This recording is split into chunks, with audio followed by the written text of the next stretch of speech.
भक्तों, ओम नमः शिवाय, श्री शिवाय नमस्तुभ्यं, जय श्री महाकाल। जी हाँ भक्तों, आपको भी पता होगा कि 10 जून को सोमवार की चतुर्थी आने वाली है। जी हाँ भक्तों, सोमवार की चतुर्थी जो कि हिंदू धर्म का और सनातन धर्म का बहुत ही बड़ा त्यौहार माना जाता है। एक तरह का ये त्यौहार ही है।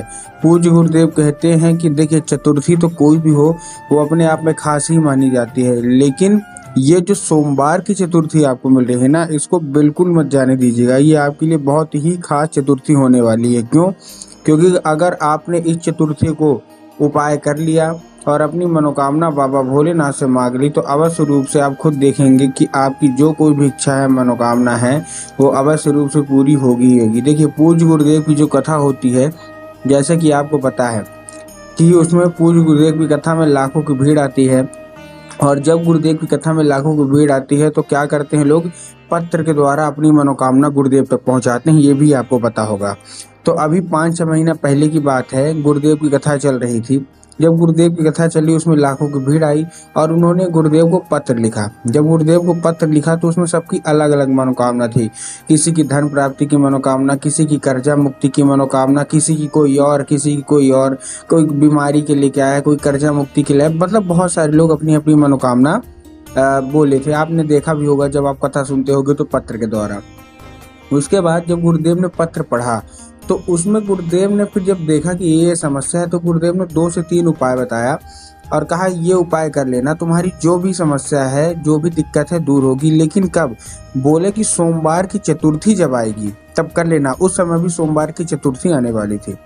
क्यों? क्योंकि पूज्य गुरुदेव ने एक चीज और साफ बोली है कि जितना महत्व प्रदोष के व्रत का होता है, जितना महत्व सोमवार की अष्टमी का होता है, उतना ही महत्व सोमवार की चतुर्थी का भी होता है। तो आपके लिए बहुत ही खास है ये दिन कि आपको ये इसको उपाय को करना है। ठीक, अब देखिए करेंगे कैसे। ठीक है, वो जब लोगों को ये पता चलेगा और तब लोगों ने चले गए घर। घर जाने के बाद सोमवार की चतुर्थी के दिन उपाय किया। उपाय में उनको फल मिला। वो गुरुदेव की कथा में 1-1.5 महीने बाद वापस आए।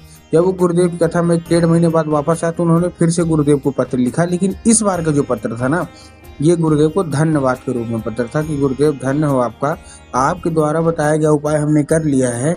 हमारी जो कोई भी मनोकामना थी, जो कि अभी तक पूरी नहीं हो रही थी, वो मनोकामना भी पूरी हो गई है। आपका कोटि कोटि धन्यवाद।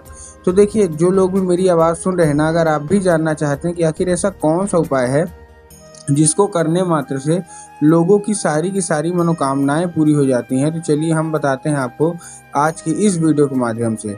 लेकिन उससे पहले चैनल पे अगर पहली बार आए हैं और आवाज़ मेरी पहली बार सुन रहे हैं तो वीडियो को कर दें लाइक और चैनल को भी कर ले सब्सक्राइब, ताकि पूजनीय पंडित प्रदीप जी मिश्रा के रोज नए नए उपाय जो कि मैं उनकी कथा से सुनता हूँ, श्रवण करता हूँ, सबसे पहले मैं आपको प्राप्त करा सकूँ। ठीक, तो देखिए, जो हमारा सबसे पहले है बेल पत्र के कांटों का उपाय। अब ये बेल पत्र के कांटों का उपाय आपको देखिए करना कैसे है। इस उपाय में आपको बेल पत्र नहीं चाहिए। सबसे पहले तो ये उपाय धन प्राप्ति का उपाय है। किसका उपाय है? ये उपाय धन प्राप्ति का उपाय है। ठीक, तो जिनके भी जीवन में धन की कमी है, ये उपाय आपको अवश्य रूप से करना है। अब करेंगे कैसे, उसके बारे में भी हम लोग बात कर लेते हैं। इस उपाय में आपको बेल पत्र नहीं चाहिए, इस चीज़ का ध्यान रखना। बेल पत्र के जो कांटे होते हैं ना, वो चाहिए। उसके साथ साथ आपको एक धतूरा चाहिए। अब जब आप धतूरा लेंगे तो ध्यान से कि धतूरा कहीं से भी कटा फटा नहीं होना चाहिए, कहीं से खंडित नहीं होना चाहिए, कहीं से भी खराब नहीं होना चाहिए। ठीक, धतूरा आपने ले लिया, साथ में बेलपत्र के कांटे ले लिए। अब देखिए क्या करना है। धतूरा, बेलपत्र के कांटे सब आपने ले लिए। अब लेने के बाद देखिए आपको करना क्या है। जैसे आपने लिया, लेने के बाद आपको पहुंच जाना है कहाँ? सीधा सीधा शिव मंदिर। ठीक, शिव मंदिर पहुंच गए। शिव मंदिर पहुंचने के बाद आपको दक्षिण दिशा में खड़े हो जाना है और उत्तर की ओर अपना चेहरा कर लेना है। किधर? दक्षिण की ओर खड़े होना है और उत्तर की ओर अपना चेहरा कर लेना है। अब देखिए, दक्षिण और उत्तर में ना बहुत सारे लोग कंफ्यूज भी होते हैं कि अरे दक्षिण कौन सा होता है, उत्तर कौन सा होता है, हमको थोड़ा साफ साफ बताओ। तब गुरुदेव ने साफ साफ बताया कि आप जिस भी शिव मंदिर जा रहे हैं, उस शिव मंदिर के जिधर साइड जलाधारी होगा ना, आपको अपना चेहरा उधर साइड करके खड़े हो जाना है। ठीक, आप खड़े हो गए।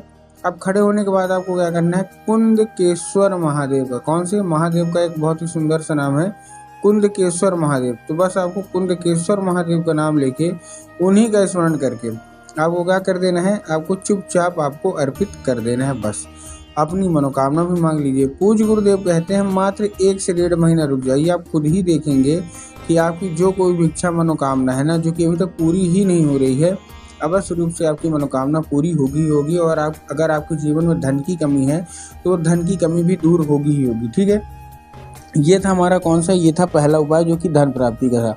अब हम चलिए दूसरा उपाय बताते हैं जो कि कर्जा मुक्ति का है। अगर आपके जीवन में कर्जा बहुत ज़्यादा बढ़ गया है ना, तो ये उपाय आपको कर लेना है। अब इस उपाय में, कर्जा मुक्ति के उपाय में देखिए क्या करना है। इस उपाय में आपको चाहिए कच्चा दूध। क्या चाहिए? कच्चा दूध। केवल और केवल आपको कच्चा दूध, और उसमें आपको 4 से 5 काली मिर्च ले लेना है। कच्चा दूध और काली मिर्च। अब ये उपाय लाखों लोग करते हैं लेकिन सबको फल नहीं मिलता। क्यों? क्योंकि बहुत सारे लोग गलती करते हैं। तो जो लोग, आप लोग मेरी आवाज़ सुन रहे हैं ना, आप गलती मत करिएगा, पूरा उपाय सुनिएगा। आपको काली मिर्च लेना है। बहुत सारे लोग काली मिर्च जगह काली तिल ले लेते हैं, तो आपको वहाँ से भी बचना है। आपको काली मिर्च लेना है, साथ साथ आपको कच्चा दूध लेना है। ठीक, ले लिया। अब लेने के बाद उसमें डाल दीजिए। अब क्या करना है आपको, सबसे पहले शाम के वक्त मतलब प्रदोष काल में, ये बहुत ही बड़ा उपाय बता रहा हूँ। प्रदोष काल में, प्रदोष काल जिनको पता है उनको ठीक, अगर नहीं पता तो गुरुदेव ने बताया कि जब दिन ढल रहा हो, रात आने वाली हो, अभी के समय में अगर देखें तो लगभग 6 से 7 के बीच, शाम का जो समय 6 से 7 होता है ना, इसके बीच आपको प्रदोष काल मिल जाएगा। तो आपको जाना है बेल पत्र के पेड़ के नीचे प्रदोष काल में। ठीक, अब देखिए पूज्य गुरुदेव ने बताया कि बेल पत्र के पेड़ में स्वयं माता पार्वती का वास होता है। तो अगर माता पार्वती आपसे प्रसन्न हो गई तब तो फिर कोई दिक्कत ही नहीं है, तब तो आराम से आपकी मनोकामना पूरी होगी। ठीक, अब देखिए करना क्या है। जैसे आप पहुंच गए, पहुंचने के बाद आपको आधा, पूरा नहीं, 1 कटोरी में आपने दूध लिया है, उसमें आपने काली मिर्च ले ली है। ठीक, 3 से 4। अब आपको आधा, केवल और केवल आधा कटोरी दूध, पहले तो आपको 3 बार परिक्रमा करनी है। किसकी परिक्रमा? मतलब घूमना है आपको, बेल पत्र के पेड़ की चारों ओर आपको घूमना है 3 बार, उसको परिक्रमा बोलते हैं। और अपनी जो कोई भी इच्छा है, जो कोई भी मनोकामना है ना, जो कि वर्षों पुरानी है और पूरी नहीं हो रही है, कर्जा बहुत ज़्यादा बढ़ गया है, उसके बाद आपको केवल आधा कटोरी दूध आपको माता पार्वती का स्मरण करके बेल पत्र की पेड़ की जो जड़ है ना, वहाँ आपको डाल देना है। केवल और केवल आधी कटोरी दूध, पूरा नहीं, केवल और केवल आधा। किसका स्मरण करना है? माता पार्वती का। उसके बाद जो आधी कटोरी दूध बच रहा, तुरंत आपको आपके घर के आसपास जो भी शिव मंदिर होगा वहाँ जाना है। शिव मंदिर जाने के बाद आपको महादेव का कुंदकेश्वर महादेव का नाम लेके, कौन से महादेव का सुंदर सा नाम है, कुंदकेश्वर या चंद्रमौली, आप 2 में से कोई सा भी नाम ले लीजिए, कुंदकेश्वर या चंद्रमौली, आप अर्पित कर दीजिए। और अपना कर्जा मुक्ति की जो भी इच्छा है, मनोकामना है, जितना भी ज़्यादा कर्जा है सब बोल दीजिए। पूज्य गुरुदेव कहते हैं आप एक बार करके देखिए 10 तारीख को, 1 से 1.5 महीने के अंदर आप देखेंगे कि आपके जीवन में धन की कमी दूर होगी। आपके जीवन में जितना भी ज़्यादा कर्जा है वो सारा का सारा हटेगा। तो उम्मीद करता हूँ आज का ये उपाय आपको समझ में आ गया होगा। उपाय अच्छा लगा हो तो कमेंट बॉक्स में हर हर महादेव लिखना ना भूलें।